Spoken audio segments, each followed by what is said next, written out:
समिति सांगलिया द्वारा किया गया।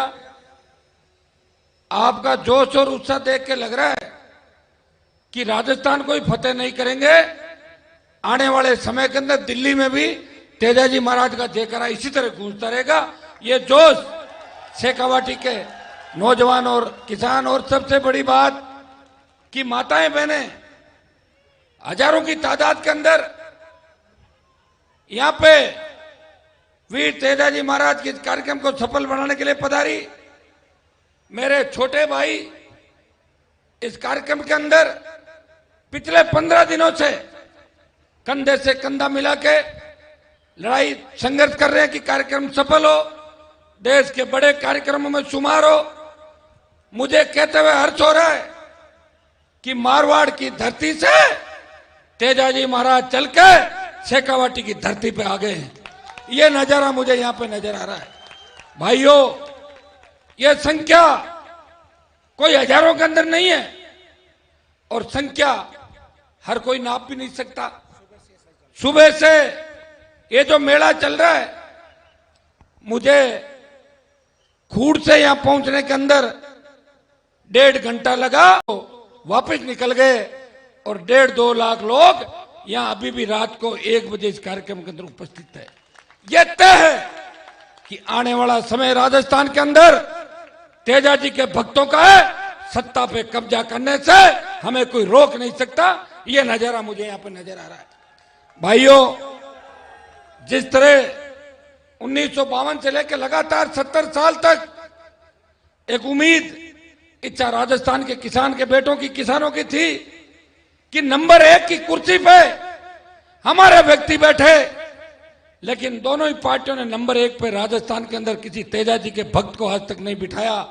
यह जो ज्वालामुखी इस सीकर की धरती से जो चिंगारी उठी है, मैं विश्वास दिलाता हूं कि हनुमान बेनीवाल इस किसान कौम का जब पसीना बहेगा, मां खून देके भी इस कौम की रक्षा करेगा, हमेशा तत्पर रहेगा। भाइयों, सीकर से जब 2018 के अंदर सीकर में रेला किया था, तब मैंने कहा था कि सत्ता का रास्ता सीकर से होकर गुजरता है। थोड़ा समय जरूर लग जाएगा, लेकिन रास्ता सीकर की धरती से होकर जयपुर की तरफ जाएगा। ये तय आप लोगों ने कर दिया। सीकर जिले के अंदर भी, चूंकि आज ये राजनीतिक मंच नहीं है, लेकिन मैं अगर आया हूं और थोड़ी बहुत राजनीतिक बात नहीं करके जाऊंगा तो मतलब क्या रह जाएगा आने का। इसलिए मैं एक ही संदेश देके जा रहा हूं आपको। जिस तरह वीर तेजाजी महाराज ने आज से 1000 साल पहले गायों की रक्षा करते हुए अपने प्राण न्यौछावर कर दिए। पार्टियों के लोग तो आज गौ माता के वो बन रहे हैं कि भाई हम ही गाय का ठेका ले रखा है, लेकिन तेजाजी महाराज ने 1000 साल पहले जब बलिदान दिया था, तब भारतीय जनता पार्टी और कांग्रेस नहीं थी इस देश और प्रदेश के अंदर।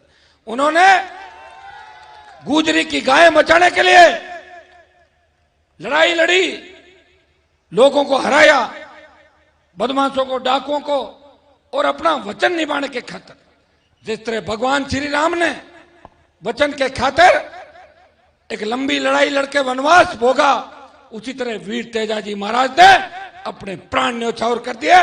और वो मैं उसी कौम से आता हूं जिस कौम से वीर तेजाजी महाराज आते थे। ये जो सीकर के अंदर ये लाखों का सैलाब है, इनकी रगों में भी वही खून दौड़ रहा है जो तेजाजी महाराज की रगों के अंदर दौड़ रहा था। भाइयों, उठो। सरकार अपने ऊपर लेती कि हम दोषी हैं। भाइयों, दोष किसी ने अपने ऊपर नहीं लिया। कह दिया कि अब तीसरी लहर की ओर तैयारी है। अब आप बताओ, एक लहर गई, दूसरी लहर चली गई, हम व्यवस्था नहीं कर सके, तीसरी लहर की तैयारी है। लेकिन मुझे लग रहा है कि आज सीकर के अंदर ये तीसरी लहर आपने खत्म कर दी कोरोना की। अब ये कोरोना देश के अंदर भाग जाएगा, क्योंकि तेजाजी महाराज के आशीर्वाद से अभी जो मेला भरा है सीकर, केएसपी साहब का टेलीफोन आया था रास्ते के अंदर, कह रहे थे कि 7:30-8 बजे हनुमान जी भीड़ भाड़ कम थी।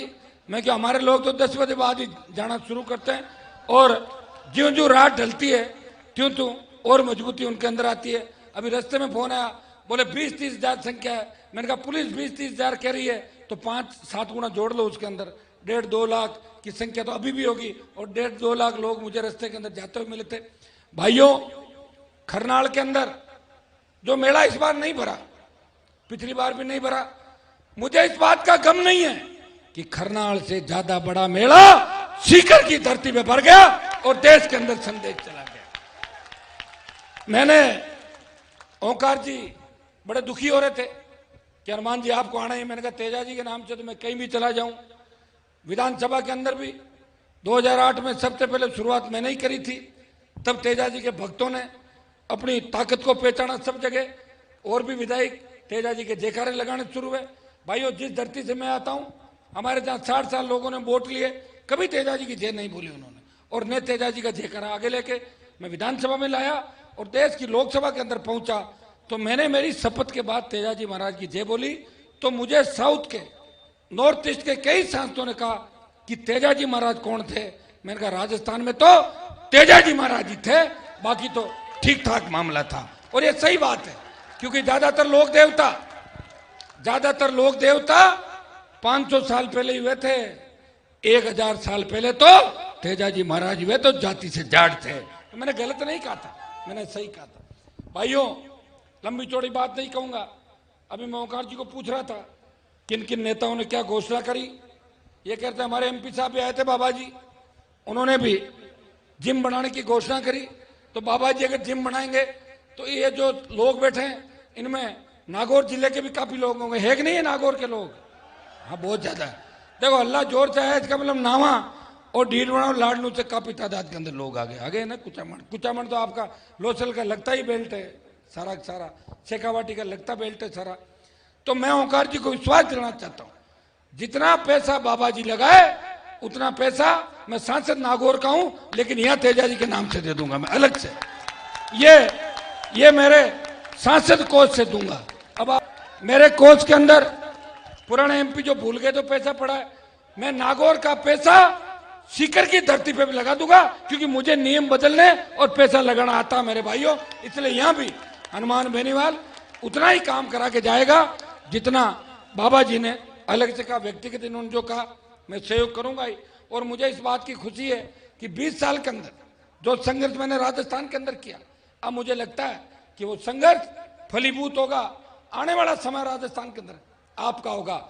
आज कोरोना के वैक्सीनेशन के बाद आज से मुझे लग रहा है कि कोरोना खत्म है, लेकिन फिर भी हमें वैक्सीन लगानी है। हर नौजवान के, हर 12 साल के बच्चों के जब वैक्सीन लग जाएगी, तब इस राजस्थान को बदलने के लिए एक बड़ा आंदोलन हम करेंगे। 2 साल से हम चुप हैं, वैसे चुप तो नहीं है। जब देश के किसानों को मेरी आवश्यकता पड़ी, 3 कृषि बिल दिल्ली की सरकार लाई, तब देश में एकमात्र सांसद था जिसने शाहजहांपुर बॉर्डर जाम किया और 60 दिन तक सत्ता छोड़ के किसान भाइयों को न्याय दिलाने के लिए सड़क पे बैठा रहा। मैं तो हमेशा तैयार था, जब भी आपने मुझे पुकारा मैं हमेशा तैयार मिला।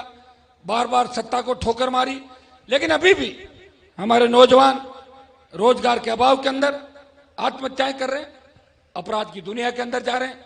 मैं शेखावाटी के मेरे छोटे भाइयों को यह भी आह्वान करूंगा, आपसी गुटों में मत बंटो। अगर आपसी गुटों में बंट गए तो सत्ता तक नहीं पहुंच पाओगे, चोमू रिंग से ही वापिस आना पड़ेगा। भाइयों, एकजुट रहो। जो लड़ाई बातों से हासिल हो जाए उसमें कट्टा, पिस्तौल और चाकू तलवार चलाने की आवश्यकता नहीं है। आप तो इस बात का गिण के गांठ बांध लो कि आपका भाई जो बात कह के गया था उसमें दम है। जिस दिन आप लड़ाई छोड़ दोगे, आज भी दुर्भाग्य इस बात का कि राजस्थान के अंदर सबसे ज्यादा आपसी झगड़ों के अंदर अगर जान जाती है तो हमारे समाज के नौजवान एक दूसरे की जान ले लेते हैं, नासमझी के कारण। बाद में पश्चाताप भी होता है, और ये आप सारा देख रहे हो। ये बात बीतने के बाद पश्चाताप का कोई फायदा नहीं। दूसरा, नशे की प्रवृत्ति से लेके नागौर, बीकानेर, बाड़मेर और जोधपुर के इलाकों के अंदर नौजवान डोडा, अफीम, एक दूसरा और कौन सा चिट्टा, एक ये अलग एमडी का नशा, पता नहीं कौन कौन से नशे करते हैं और बेसुध हो जाते हैं। कल मैं राजगढ़ की तरफ जा रहा था, एक बच्चा मोटरसाइकिल इतनी तेज गाड़ियों का आगे लाया, मैंने कहा हे भगवान इसको बचा लेना। 2-3 मिनट बाद गिर गया, खाई के अंदर पड़ गया जाके। फिर उठाया, इसको लाए, बहुत नशे में था, हॉस्पिटल में भर्ती कराया। वो जुनून था, ऐसा जुनून किस काम का? ये जुनून होना चाहिए आपका कि 2023 में जब मतदान करने जाओ 20-20 लोगों को साथ लेके जाओगे। अगर एक बार सरकार आपकी बन गई तो सारी व्यवस्था बदल जाएगी राजस्थान के अंदर। चाहे जैसे फुटबॉल खेलना मन हो जाए कि वसुंधरा के किले में गोल करना है, वो तो गोल अपन ने कर ही दिया भाई। वो तो वैसे वसुंधरा का किला तो अपना ही है, क्योंकि वहां का राजा जाट था। वसुंधरा ने उसको छोड़ा, चली गई अपने राजा को छोड़ के। और इच्छा हो जाए कि जैसलमेर के किले में करना है तो किक इधर लगा देना फुटबॉल के, जैसलमेर के किले में गोल हो जाएगा। वो तो 15 मिनट के अंदर ही हो जाएगा। एक बार सरकार तो बनाओ आप लोग। मैं आपको विश्वास दिलाता हूं कि नागौर से लेके बाड़मेर तक 45 सीट है। मैं दावे के साथ कह रहा हूं, आज तेजाजी महाराज के मंदिर के प्रांगण में खड़ा हूं। यह राजनीतिक बात नहीं करनी चाहिए, लेकिन राजनीतिक बात सुनने के लिए तो हजारों नौजवान और माताएं बहनें बैठी है। भाइयों, उन 45 सीट में से 25 से ज्यादा सीटें कांग्रेस और भारतीय जनता पार्टी को हरा के राष्ट्रीय लोकतांत्रिक पार्टी मारवाड़ की धरती से जीतेगी। शेखावाटी के अंदर अगर आप तैयार हो जाओ तो सत्ता का रास्ता शेखावाटी की तरफ जाता है। बीकानेर, गंगानगर, हनुमानगढ़, सीकर, चूरू, झुंझुनू, टोंक, चित्तौड़, अलवर, भरतपुर, भीलवाड़ा, अजमेर से लेकर उदयपुर तक अगर एक बार तय कर लो कि हमें इन दोनों पार्टियों को देखा 70 साल के अंदर पीने का पानी भी नसीब नहीं हुआ। थाने तहसील के अंदर जाओगे, थानेदार ऐसा बर्ताव करेगा जैसे कोई वो जनता के टैक्स से लेके नहीं बैठे थे। राजा महाराजाओं का, सामंतों का राज जिस जमाने के अंदर होता था। भाइयों, थानेदार तहसीलदार का व्यवहार सुधारना होगा। हमें लोगों को रोजगार देने होंगे, व्यवस्था बदलनी है। मैं ऐसी व्यवस्था चाहता हूं राजस्थान के अंदर। मैंने तो यह भी कहा था पिछली बार, जिस तरह तेजाजी ने अपने वचन के खातिर प्राण न्यौछावर दिए, हनुमान बेनीवाल ने कहा कि किसान कौम को जहां भी मेरी आवश्यकता पड़ेगी मैं सत्ता को ठोकर मारूंगा। मैंने पिछली बार यह भी कह दिया था कि अगर दूल्हा बदल दे तो मैं बाराती भी बन जाऊंगा, मैं दुल्हन नहीं बनूंगा किसी की राजस्थान के अंदर। ये मैंने कहा था, लेकिन दूल्हा मिला नहीं, पार्टी लड़ी। और सीकर से बड़ा योगदान आप लोगों ने किया। मुझे तो याद है जब मैं विश्वविद्यालय के अंदर राजनीति करता था 20 वर्ष पहले, शेखावाटी के बेटे बेटियां हमेशा हनुमान बेनीवाल के साथ विश्वविद्यालय अध्यक्ष बनाने से लेके आज तक कंधे से कंधा मिला के लड़ाई लड़ रहे हैं और हमेशा मेरे सुख और दुख के अंदर भाइयों की तरह साथ देते हैं। मैं विश्वास दिलाता हूं कि मैं सीकर जिले में कहीं चुनाव नहीं लड़ूंगा, आप निश्चिंत रहें। कई नेताओं के जब मैं उनके इलाके से गुजरता हूं तो ब्लड प्रेशर ऊपर नीचे होते हैं, हनुमान जी उधर क्या कर रहे हैं। मैं चुनाव नहीं लड़ूंगा सीकर से, लेकिन मैं ऐसी व्यवस्था चाहता हूं कि जहां रोजगार की गारंटी हो। आप डिग्री लो, रोजगार की गारंटी हो। किसान जिसपे 1 लाख करोड़ का कर्जा है वो कर्जा माफ करे सरकार। वो कर्जा कौन माफ करेगा? कांग्रेस की सरकार थी, राहुल गांधी बोले कि सरकार आएगी तो कर्जा माफ कर देंगे। कर दिया क्या कर्जा माफ? कर्जा माफ किया था। एक आदमी को मैंने बोला कि आपका कर्जा माफ हुआ, बोला 34 रुपए माफ हुए थे। तो आप अंदाज लगा लो इससे।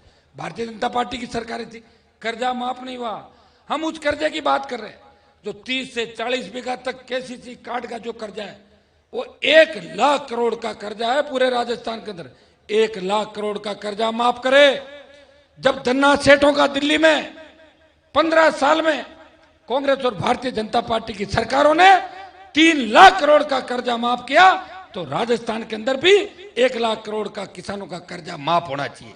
दूसरी हमारी मांग थी कि फ्री बिजली मिले किसान को। राजस्थान बिजली उत्पादन के अंदर विंड एनर्जी, सोलर एनर्जी के बाद और हमारे जितने भी बिजली उत्पादन के सेंटर है वो सब जो कर रहे हैं उससे हम शीघ्र ही 1 नंबर पर आ जाएंगे देश के अंदर। तो भाइयों, जो प्रदेश बिजली उत्पादन में आत्मनिर्भर हो जाए वहां किसान को फ्री बिजली क्यों नहीं मिले? कई स्टेट में फ्री बिजली मिल रही है और ज्यादा रेवेन्यू का लॉस नहीं होगा। 10,000 करोड़ रुपए अतिरिक्त रेवेन्यू देना पड़ेगा। 30,000 करोड़ तो सरकार दारू से कमाती है 1 साल के अंदर, तो 10,000 करोड़ रुपए किसानों को मुफ्त बिजली की सरकार घोषणा करे, पूरी बिजली फ्री मिले। हमने कहा टोल मुक्त राजस्थान हो। वैसे सीकर में आपने टोल फ्री कर रखे हैं 2-3-4 जगह, बड़े बड़े टोल। मैंने भी जोधपुर, नागौर में आसपास करवाए, बचे हुए और कराने की कोशिश कर रहा हूं। जहां भी मौका लगता है करवा देता हूं टोल बंद। भाइयों, मैं इस तरह टोल बंद कराएं, मुकदमे दर्ज हो, बच्चे परेशान होते हैं, कब चालू हो जाए, कब पुलिस आ जाए, हमें भिड़ना पड़े। हम चाहते हैं कि टोल मुक्त राजस्थान हो। मैंने देश की सबसे बड़ी पंचायत के अंदर बोला कि भाई टोल मुक्त होना चाहिए, तो गडकरी जी बोले कि टोल मुक्त नहीं होगा। तो मैंने कहा मत करो, मेरा मौका लगा जब तो मैं कर दूंगा, अब तुम्हारा मौका, भाई नहीं मैं आवाज तो उठा सकता हूँ। बोले नहीं नहीं टोल से ये होता है। मैंने कहा होगा कुछ भी नहीं, टोल से आप लोग घर बैठ जाओगे। भाइयों, बेरोजगारी भत्ता दोनों पार्टियों को हमारी हुंकार रैलियों ने याद दिलाया। 4 लाख पद खाली पड़े, कानून का राज नहीं। हम ऐसी व्यवस्था चाहते हैं कि रात को 12 बजे भी हमारी बहन बेटियां सड़क पर निकले, मजा ले, कोई सामने देख ले, ऐसा राजस्थान हनुमान बेनीवाल आपके सहयोग से चाहता। भाइयों, लंबी चौड़ी बात नहीं कहूंगा, एक ही आह्वान करूंगा, नौजवान मेरे छोटे भाई भगत सिंह की भूमिका के अंदर चले। आप लोग ये छोड़ दें कि परिणाम क्या होगा। अगर भगत सिंह ये सोचते कि मुझे फांसी हो जाएगी तो मैं सत्ता का सुख कैसे भोगूंगा, उन्होंने कहा मुझे फांसी हो जाए इस बात का गम नहीं, भारत माता गुलामी की बेड़ियों से मुक्त हो जाएगी और भगत सिंह इतिहास के अंदर याद रहेंगे। तो नौजवानों, आप भगत सिंह की भूमिका के अंदर चलो। परिणाम कुछ भी हो, कांग्रेस और भारतीय जनता पार्टी को देश के अंदर बता दो कि राजस्थान एक नए निर्माण के दौर पे हमारी माताएं बहनें झांसी की रानी लक्ष्मीबाई बनके इस भ्रष्टाचार का खात्मा करने के लिए इस राजस्थान में हमारे साथ निकल पड़ी है। मैं आपको विश्वास दिलाता हूं कि जोधपुर से बड़ी रैली की घोषणा जल्दी करेंगे। एक बार सही समय आ जाए और जल्दी आ जाएगा। जोधपुर के बाद मेवाड़ और अब के बाद एक रेला चूरू में भी करना जरूरी है, क्योंकि चूरू के अंदर हमारे भाई अभी राजनीतिक रूप से सो रहे हैं, जगे हुए नहीं है। एक रेला चूरू में करेंगे, हनुमानगढ़ गंगानगर होते हुए, फिर हम राजधानी कूच करेंगे, आवश्यकता पड़ी दिल्ली कूच करेंगे। तीनों किसानों के जो काले कानून है वो दिल्ली की सरकार वापस ले। मुझे कल कोई पूछ रहा था कि सरकार ने बिल वापस नहीं लिए, तो मैंने कहा लागू भी तो नहीं किया, डर गई सरकार देश की, कहां किए लागू। प्रधानमंत्री से ये घोषणा कराई लोकसभा में कि अभी बिल सस्पेंड किए जाते हैं, ये तो घोषणा करवा दी हम लोगों ने।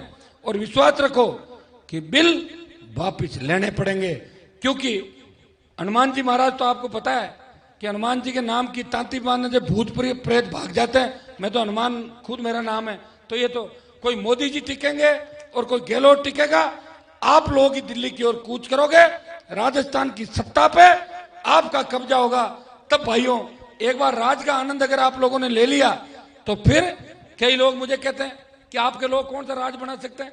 तो मैंने कहा चाहे लोक दल आया, चाहे जनता दल आया, चाहे आरएलपी आई, लाए किसान के बेटे ही थे, दूसरे राजस्थान के अंदर नहीं ले पाए। ये हम लोग ही हैं जो राजस्थान को बदलने का प्रयास करते हैं, हम लोग ही हैं जो हर व्यक्ति की मदद करते हैं। देश की सीमाएं अगर सुरक्षित है तो शेखावाटी के किसान के बेटों की वजह से सुरक्षित है, मारवाड़ के, हरियाणा, उत्तर प्रदेश के किसान के बेटों की वजह से सुरक्षित है। 62, 65, 71 और कारगिल की लड़ाई के अंदर सबसे ज्यादा शहादत दी तो मेरी कौम के नौजवानों ने सबसे ज्यादा शहादत दी। भाइयों, जब ओलंपिक होता है, एशियाड होता है, विश्व कप होता है, देश की लोकसभा के अंदर हम सेंट्रल हॉल में बैठते थे जब अभी चल रहा था ओलंपिक, तब एक ही बात एमपी आपस में करते थे, पदक कब आएगा। मैंने कहा पदक तो हमारे वाले ही लाएंगे, बाकी नहीं आएगा किसी से। और पदक हमारे ही बच्चे लेके आए, चाहे हरियाणा के बच्चे थे, चाहे पंजाब, उत्तर प्रदेश, राजस्थान के थे। राजस्थान में खेलों के प्रति सरकार की भावना ठीक नहीं है। ग्रामीण प्रतिभाओं को तराशने के लिए नई खेल नीति की आवश्यकता है। कौन बनाएगा नई खेल नीति, कौन आपको रोजगार देगा, कौन चिंता करेगा, क्योंकि जो सत्ता के अंदर बैठे हैं वो सत्ता के दलाल हैं, मुखौटे बदलते हैं। आपने देखा कल विधानसभा अध्यक्ष बोला कि विधानसभा अनिश्चित काल के लिए स्थगित की जाती है, और आज कह दिया कि वापस बुलाई जाती है। अब देख रही है आपने अंदाज कि किस तरह थूक के चाटने की आदत इन सरकारों की पड़ गई। भाइयों, उठो, अपनी ताकत को पहचानो। और जब तक कई लोग हमारे कांग्रेस पार्टी के अंदर बैठे लोग कहते हैं कि भाई साहब हम कांग्रेस में अभी काम निकाल लें क्या। मैंने कहा निकाल लो, चार्ज ट्रांसफर करा लो, फाइल चेंज करा लो, और जैसे ही मौका लगे कूद के इधर आ जाना।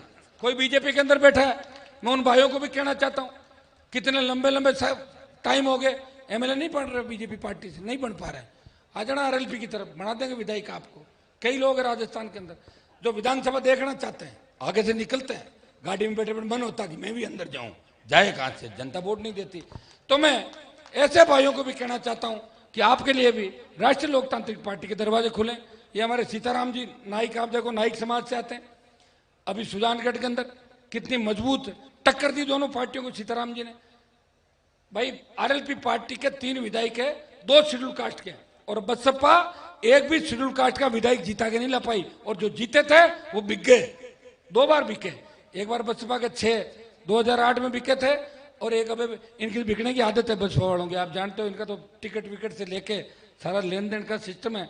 भाइयों उठो, शेखावाटी से मजबूत हुंकार भरो कि आवाज दिल्ली तक जाए। आज जो कार्यक्रम आपने आयोजित किया, मुझे खुद को पता था कि सीकर में प्रोग्राम है, और जिस तरह सोशल मीडिया पे किसान के बेटे लगे हुए थे, और जिस तरह कांग्रेस, भारतीय जनता पार्टी, आरएलपी सहित तमाम पार्टियां इस कार्यक्रम को सफल बनाने के लिए, यहाँ सीकर की तमाम पार्टियां सब ये चाह रहे थे कि तेजाजी महाराज का कार्यक्रम भव्य होना चाहिए।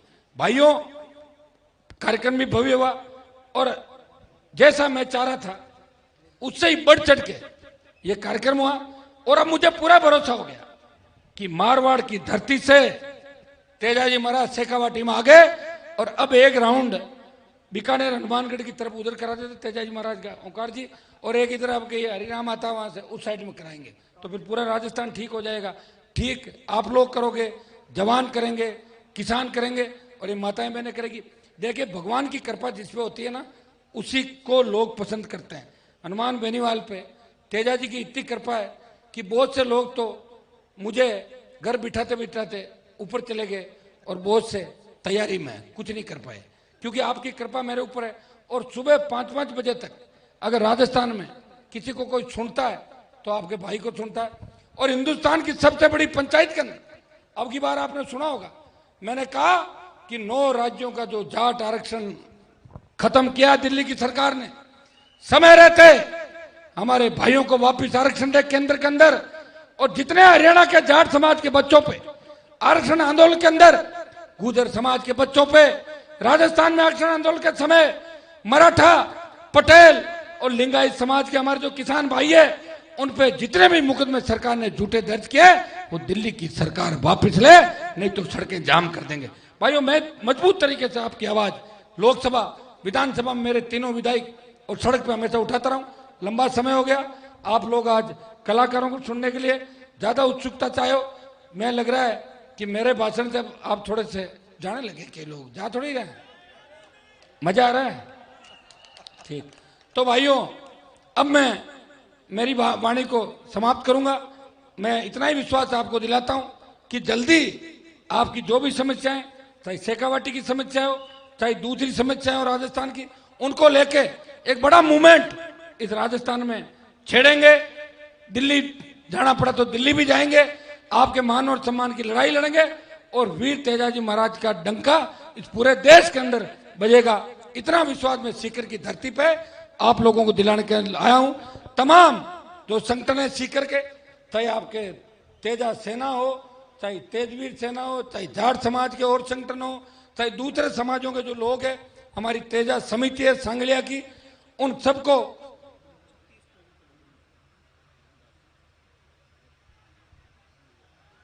ओमदास जी महाराज का भी टेलीफोन आया था कि मुझे यहाँ आना है। तो मैंने कहा महाराज जी आप परेशान मत हो, मैं तो यहाँ आ जाऊंगा, लेकिन आप इधर आ जाओ ना, हमारी तरफ काफी काम सोल हो जाए।